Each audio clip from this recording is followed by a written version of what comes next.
રાધનપુર રાજગઢી પાસે ખુલ્લી ગટરમાં બાળક પડી જતા હડકંપ, 24 કલાકમાં ઢાંકણા ન બંધ થાય તો ઉગ્ર આંદોલનની ચીમકી। રાધનપુર નગરપાલિકાની વહીવટહીનતાના દિવસે ગંભીર બની રહી છે। શહેરમાં ખુલ્લી ગટરો એક સામાન્ય સમસ્યા બની ગઈ છે અને હવે આ વહીવટના કારણે નાના નિર્દોષ બાળકોનું જીવન જોખમાય તેવો બનાવ સામે આવ્યો છે। આજે રાધનપુરના રાજગઢી સામે આવેલા દોસ્તી કોમ્પ્લેક્સની બાજુમાં ખુલ્લી ગટરમાં શાળાનું એક નાનું બાળક પોતાની સાયકલ સાથે પડી ગયું હતું। સદનસીબે ત્યાં હાજર રહેતા વેપારીઓએ તાત્કાલિક દોડીને બાળકને બચાવી લીધો અને મોટો દુર્ઘટના થતાં અટકાવી હતી। ગટરમાં લોખંડના ભાર અને જીવલેણ સળિયા મુકાયેલા હતા, જેના જીવલેણ ખતરો બની શકે સ્વાભાવિક છે। આ અંગે સ્થાનિક વેપારીઓએ અનેક વખત નગરપાલિકાને રજૂઆત કરી હોવા છતાં હજુ સુધી કોઈ પગલાં લેવામાં આવ્યા નથી। ઘટનાની જાણ થતાં જ સ્થાનિક વોર્ડ 1ના કોર્પોરેટર જયાબેન ઠાકોર સાથે લીલાબેન મકવાણા તાત્કાલિક પહોંચ્યા હતા અને ઘટના અંગે વેપારીઓ સાથે ચર્ચા કરી હતી।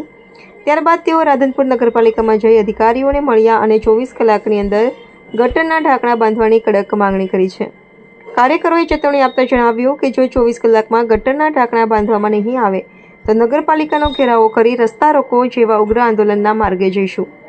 રાધનપુરના નાગરિકોમાં અસંતોષ વ્યાપી રહ્યો છે અને લોકો માંગ કરી રહ્યા છે કે નગરપાલિકા તત્કાલ પગલાં લે અને આવા ખતરનાક ખુલ્લા ગટર બંધ કરે, જેથી નાગરિકોના જીવને સલામતી મળે। રિપોર્ટર નાથાલાલ ઠાકોર, રાધનપુર। ગોયલ હરીશી બરોબર। અહીંયા છોકરો પેલો અંદર ગટરમાં પડ્યો, ઉપર સાયકલ પડી હતી, સાયકલ ગાડ્યા પછી છોકરાને ગાડ્યો અને પાણી પણ પી ગયો।